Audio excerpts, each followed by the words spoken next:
What up, Long Beach? Welcome back to your home for everything local sports. It's JJ and Mike and Tyler. And this inaugural episode of Long Beach Sports Talk is brought to you by the fine folks at Naples Rib Company. And before we get into everything Long Beach sports, we feel like there is an explanation that needs to be put out there right now. Yeah, most of you have probably already noticed that the three of us, as well as our colleagues, have taken a sort of expanded role in Long Beach sports coverage, in addition to running the Gazettes and GazetteSports.com as we've done for the last 3 years. JJ and I are now the prep sports editors, which is the high school sports editors, for the Long Beach Press-Telegram, obviously the city's oldest newspaper that's been around for 116 years. But that still means there's original content on each website and in each paper. Yeah, absolutely. Certainly the Press-Telegram you can get on your doorstep every single day, should you choose to do so. And if you go to GazetteSports.com and put your email address in for our e-alert, you can get the digital edition in your email every single day. And as JJ mentioned, there is different stuff on each site and in each newspaper. For example, this week, we broke the news about Jordan renaming their court for Ron Massey in the Press-Telegram on Wednesday on the cover of the sports section. Then on Thursday, I had a column about Misty May going to USC from Long Beach State that didn't run in the Press-Telegram. So that stuff was just on the Gazettes, but either way, you can catch all of that stuff through social media like you could always. Well, and there's definitely a reason to go to both websites, but we've brought everything together on social media. You can find us on Twitter at PT Gazette Sports, on Facebook, Long Beach Press-Telegram /Gazette Sports, and then on Instagram, you can see all our behind-the-scenes photos and our handsome mugs at PT_Gazette Sports. We will put the links in this video description, so you can just go down there and click. It'll be real easy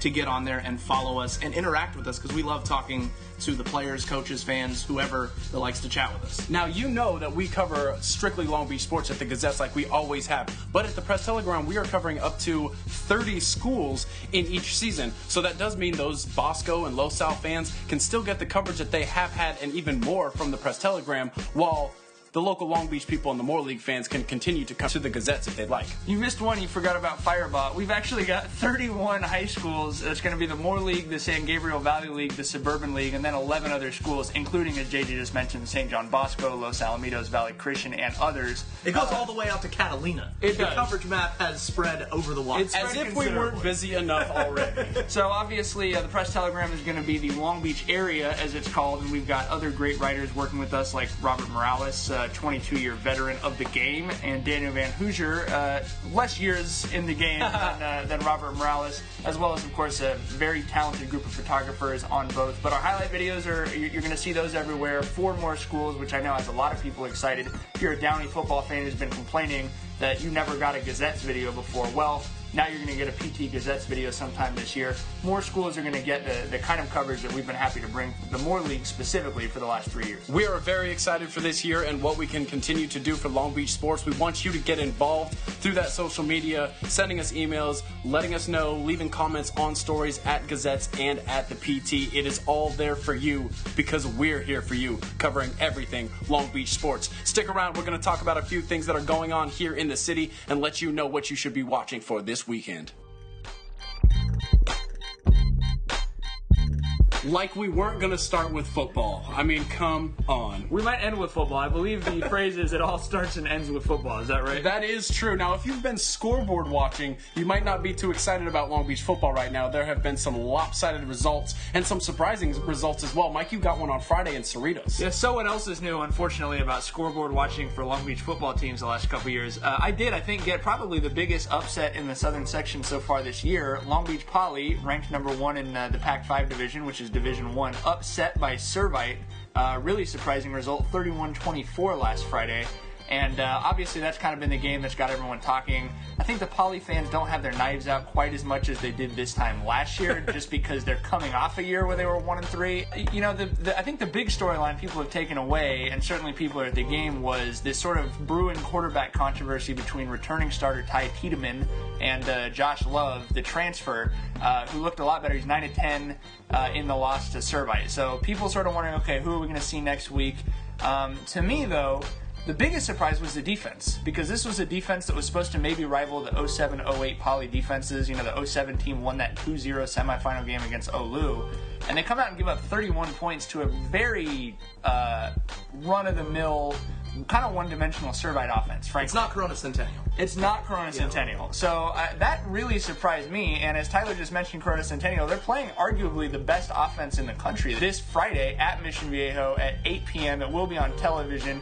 We'll have live updates, and we'll be doing a highlight video as well. You know, how are they going to stop Trey Watson, who rushed for 488 yards? He's still rushing for yardage, I think. He hasn't stopped. He is. He's like 7 touchdowns. Yeah. Yeah, number one for the Huskies. That football factory is living up to their self-appointed nickname. They gained 860-something yards last week. They're really something else right now. They've got, I think, 6 Division I guys just on offense. So Poly's really got to sort of stomach up, because this is the game they could lose 56-0. And actually, Raul Lara said that to his team after the loss to Servite. He goes, we don't get a lot better. It might be worse than 56-0. One thing I'd like to note, a lot of people have said that was the end of the state championship hopes for Poly. It's not going to happen. It's worth noting they were 1-3 last year and got into that state bracket. The same thing, they could be 1-3 again this year and get into the state bracket, because the Pac-5 champion is basically always going to get into Division I. Now, they won't go to the Open Division, but unlike 2007, where one loss in the non-league schedule kept them out of the state bracket, that's not going to happen this year. Even like I said, if they do lose to Corona Centennial or even Bakersfield in 2 weeks, they're still, if they repeat as Pac-5 champions, you'll still see them in the state bracket. It's just, no matter what happens, it'll be Division I, not the Open Division. Even if they do go 1-3, you'd still call them the runaway favorites for the Moore League. The 2 challengers, just like they were last year, I think, are Cabrillo and Lakewood. You guys have had a chance to see those teams, and I kind of wanted to ask Tyler a little bit about Cabrillo, because they're 0-2, which frankly was kind of surprising to me. I thought they'd be off to a better start than that this year. Well, and they very easily could be 2-0. I think when you look at their games, and the level of competition has been really good. I mean, Jason Brown goes out, that's the head coach at Cabrillo, and he has scheduled some really, really tough competition, and it doesn't stop. So they've been on the road. They went to Norwalk, who's now a number 1 ranked team in their division. With Rashad Penny, who just runs crazy on everybody. And the Jags were right there. They only lost by 5. They had the ball inside the 5-yard line right at the end of the game before a fumble cost them that one.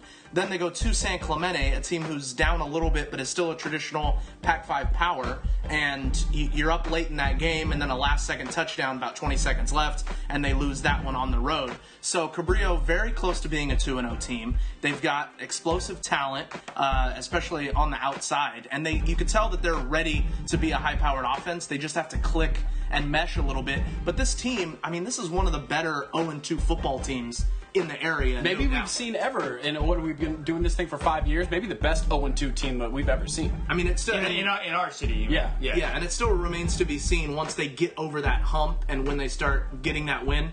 But if they beat Villa Park is a number 3 ranked team in their CIF division in the Southwest. So that's a good program. It would be a good win. And then they also play Olu, which is another kind of traditional Pac-5 power. So there's plenty of opportunities. Both of those games at home? Both of those games are at home, and then they also show up, Jag fans. They need you. And the first week is against Poly. So Cabrillo has tons of opportunities, but at the same time, once they get to that Poly game, they want to be rested and healthy, because that is obviously their chance at the Moore League Championship right there. Yeah, that's certainly the stretch. One thing that's worth noting, I think the thing we really focused on, that everyone focused on with Cabrillo in our previews, was they have so many transfers, right. Transfers from 12 schools. These are the times that you sort of look to a coach and a team that haven't known each other for 10 years and been playing football together since they were kids. How do they hold together as a newly assembled team under the pressure of going 0-2 when they thought they were going to be 2-0? I think that, to me, will be the storyline to watch for the next couple weeks. Well, it's tough, because winning cures all, but when you're losing and you're still trying to come together and you feel like you're so close to a win, exactly. It is the challenge to keep them together, and we'll see if the team can form a bond and say, we are going to overcome these tough, heartbreaking losses, and they could be better for it. That's so funny you say that, because that's kind of what Lakewood's going through right now. Lakewood goes on the road in their opening game for first-year head coach Kendrick Jameson, and they whomp Gar. I mean, it was over at halftime. Impressive. Then they come home and they get whomped by Loyola, a team that came out very inspired. They looked very, very good. Probably did not show what they really were in their opening week loss to Harvard Westlake, the first time in the first of forever that they've lost to that school. So they were ready to play. Lakewood was not. That's your home opener with your first-year head coach, and you basically got embarrassed. That's a running clock in the fourth quarter of your home opener. So now they go on the road for a rivalry game. They're playing for the Milk Bucket yet again against Mayfair. What type of mental strain did the week take on the Lancers? I was out there at practice the other day. They're hooping and hollering. It looks like they're ready to go. but that's why they play the game. Well, that's certainly going to be I think that's our game of the week, really, in terms of what we're going to get in the Saturday paper, because the Poly game's going to start late. So that Lakewood-Mayfair rivalry game between two of the Press-Telegram Long Beach area teams is certainly very interesting.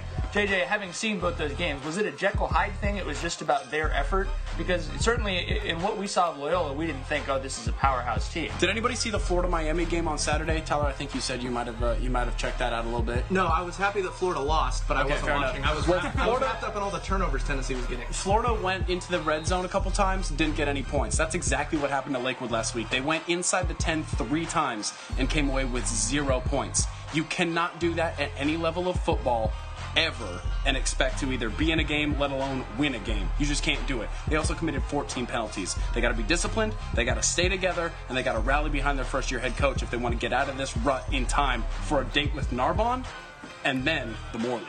Well, and they're trying to tuck it in the bucket, and they've dominated this rivalry. They've won the milk bucket a bunch recently, but Mayfair, I mean, do you think they're going to sense some blood in the water here? Mayfair needs some magic. They do not have the squad that they've had in recent years. Right. But again, in a rivalry game, what do we always say? Throw out the records.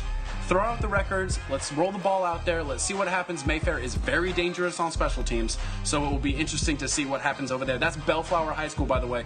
Beautiful stadium that Mayfair plays at over there at Bellflower. But that's where that game is, 7 o'clock on Friday. We'll have that in the paper, like Mike said, and then we'll also have St. John Bosco in the paper on Sunday, because they're playing a game against Chandler in that Mission Viejo Classic that Paulie's also in, but Bosco is playing at 4:30 on Saturday. Right, so we'll be down there. We'll have full coverage of that, updates, video, all that good stuff. And Bosco, they look impressive. Some people think they're the best team in the nation, and I haven't seen anything that would make me think otherwise. Obviously, I haven't seen every team in the nation, but they looked really good against Clovis North, a back-to-back CIF champion, put a running clock on them, beat them 48-0.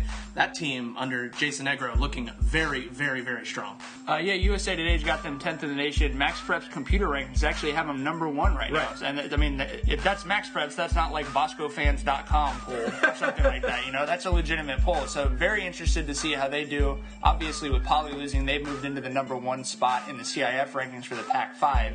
And in this area right now, they're certainly the team that's got everyone's eyes on them. Well, and Bosco has a chance to prove themselves, no doubt. I mean, everything will be in front of them. If they want to say, we're the best team in the country, all they have to do is run the table. But if they do win all of their games, everything will have been put in front of them, and there will be no question that they are the best team in the nation. It's worth noting that it's a team that's never won a CIF championship in the sport of football. Exactly. And Ronnie Flores is one of the editors at Cal High Sports, pointed something out to me when Bosco was running the score up on Dominguez in the first week. He said, well, they're the glamour team in the Pac-5 division right now, Mike. And then he sort of stopped and he's like, you know what happens every year to the glamour team in the Pac-5? Well, it usually doesn't end well, right? No, it is a hard division to run the table in the playoffs, and obviously Bosco does not have the luxury of being in the Moore League. They're going to have hard game after hard game after hard game in the Trinity League, and that takes a toll on you. You know, these kids are still high school students, no matter how good their football team is, and it's going to be hard. They basically need to win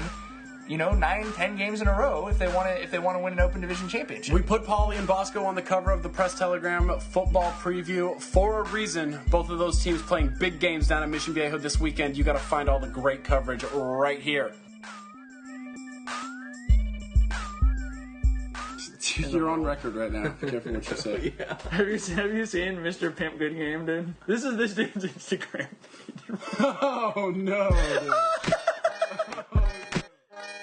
Yesterday in the Press Telegram, perfect example of what we're talking about. Same coverage, different places. So we've got a full girls volleyball preview in the Press Telegram right now. You Moore League fans can still look forward to the complete and utter domination of Moore League girls volleyball and the Gazettes, where we get every team in there. But we did do a good job, I think, of making sure that you know about the teams that you should know about headed into this season. Well, yeah, and obviously in the Moore League, those two teams are certainly the defending champion Poly Jackrabbits and the Lakewood Lancers. Lakewood, in the second CIF polls that came out this week, were number 1 in CIF. Poly were number 5.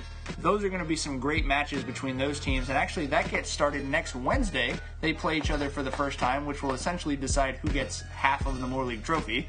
And then we're looking forward to that rivalry sort of blossoming. Lakewood, ton of players back. Long Beach State committed Megan Krudoff, obviously the biggest name in that group. Poly, not really a lot of players back, so you're going to get to know some new names this season.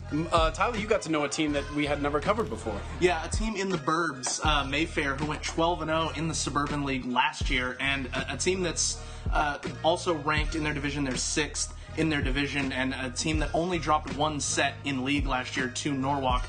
They've got Lindsey Guerrero back, and that's a team that should make a lot of noise. They'll be holding off La Mirada and Cerritos. Those are always the big 3 in the Suburban League, but also Norwalk and Bellflower trying to get up and fight for those playoff spots and get up there. But Mayfair is definitely the team to beat, and we'll see if they can make some playoff noise after going to the quarters last year. Speaking of some other teams, we mentioned the Moore League, we'll mention the Burbs, Suburban League, and then we also have the St. Gabriel Valley League in our coverage map. But there's also some other teams in our coverage map that aren't in those leagues. We call them the Orphans. Right. They're sort of out there doing their own thing, and there are some very good teams among that, including one in Long Beach that JJ got to talk about. Well, you've got St. Joseph and you've got Valley Christian. They're vying for their league titles. But it's the St. Anthony Saints, after going to the semifinals last year for the first time since 1991, bring back a solid group of returners, including center Demi Nicholson. And head coach Alicia Lamau, I was talking to her yesterday, and she was saying, we can't be complacent. We got to the semifinals, but you can't stay there. You have to get back and fight and remember the energy and the effort and the emotion it took to get there in the first place. So that'll be fun to watch that Saints team as they try to build that program, but also build on their own momentum. Well, certainly, and they've got a lot of players back from that team. Obviously, the other Press Telegram area team, Los Alamitos, certainly, they're a top 20 team in the country. They've got a top 50 recruit in the country in Chrissy Jones, actually the daughter of Wilson basketball coach Derek Jones. Well, and she is good. You saw her play against Lakewood, and she just took over that match, didn't she, Mike? Well, yeah, and it's interesting. She's so good that even though she's playing out of position, she's a middle blocker who's clearly very new at outside hitter in terms of the technical aspects of that position, still gets 17 kills and 4 blocks. So that's girls volleyball. You can find it in the Press Telegram, the Thursday edition, and never fear, Moore League fans, the full Moore League preview will be at the Gazettes. Hey, can we not talk about Lane Kiffin and the bubble screen on this show? Yep. An example of a Gazette's exclusive story is one that just came out today, as Mike wrote a column, a very interesting column about Misty May, as she's going to USC and has kind of got a little bit of hate in the community, a little lightweight hate. But Mike, you're telling Long Beach to pump the brakes. Well, yeah, and actually I felt a little bit bad writing the story. You're right, that was a Gazette's exclusive. We broke the news in the Press Telegram last week. If we'd done this show last week, I think half of it would have been about this Misty going to USC. Yeah, probably. That was the big story last week. So I wanted to follow up on that because, I actually was able to sit down and talk to her, talk to most of the interested, involved parties in this on and off the record, and got some interesting stuff. And yeah, I just wanted to say, hey, there was a Fox Sports article that came out that said, is Misty going to be a hometown zero? Someone called her Misty May traitor. Hey, by the way, that first thing didn't come with a byline on the Fox story, and the second thing was from Twitter. Right. So it's very, very Bush League with stuff. a bucket of salt comes those quotes. Well, and I, truthfully, the only thing I've got to say about the column after putting it up, you can go read it at the Gazette and see what I had to say, is I almost wonder maybe I didn't need to write it, because when I look at the reaction to the column, essentially everyone was like, yeah, exactly. Like, no one should be giving her crap. And one guy who's a frequent commenter on the site, actually, CHS, shout out, pointed out, I did feel that way until I read your story where she was explaining why she was making the move, and then I understood why it was happening and wish her the best. That's why we do it. Well, and I think there were some mitigating circumstances that people didn't get right away that you did a really good job going and getting, and I think the first thing was the pre-existing relationship with the USC head coach. Right, that and how different the USC program is from the Long Beach State program, and it does seem to be more or less amicable. I mean, she's, as she says frequently in the story, like she and Matt-Treanor are rebuilding their house right by Long Beach State. Mm-hmm. They're staying in Long Beach. They're not leaving. She's just like 75% of the professionals who live in Long Beach working somewhere outside of the city. And you closed that article with one of my favorite quotes that we've used in an article recently, the great Dave Levy, who said, if everybody coached at their alma mater, there wouldn't be very many coaches. No, certainly not. And as Dave pointed out, when you get the chance to take the next step, you take the next step. For Misty, she sees it as clearly as the next step, and I don't think it's appropriate for people in Long Beach to do anything but wish her the best, because that's essentially what she's done for people around here. She supported the community and done her best to improve it.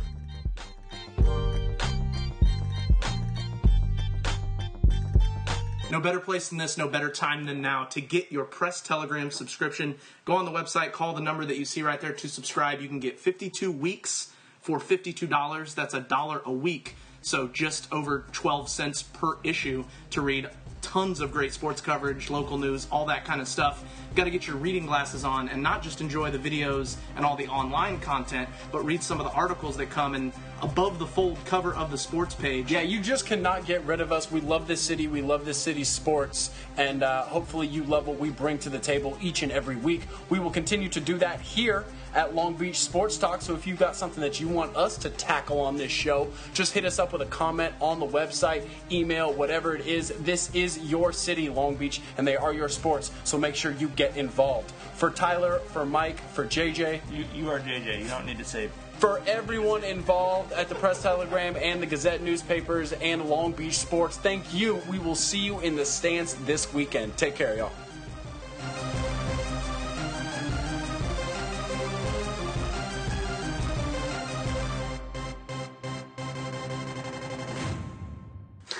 Was that a rhetorical About question? myself. Yeah, I don't know. One of you, I don't know. One of you guys before was like, yeah. Tell me Did about we? it. Did we? I don't remember. I don't know. You're misremembering. All right, go. Shut up. I was over here like...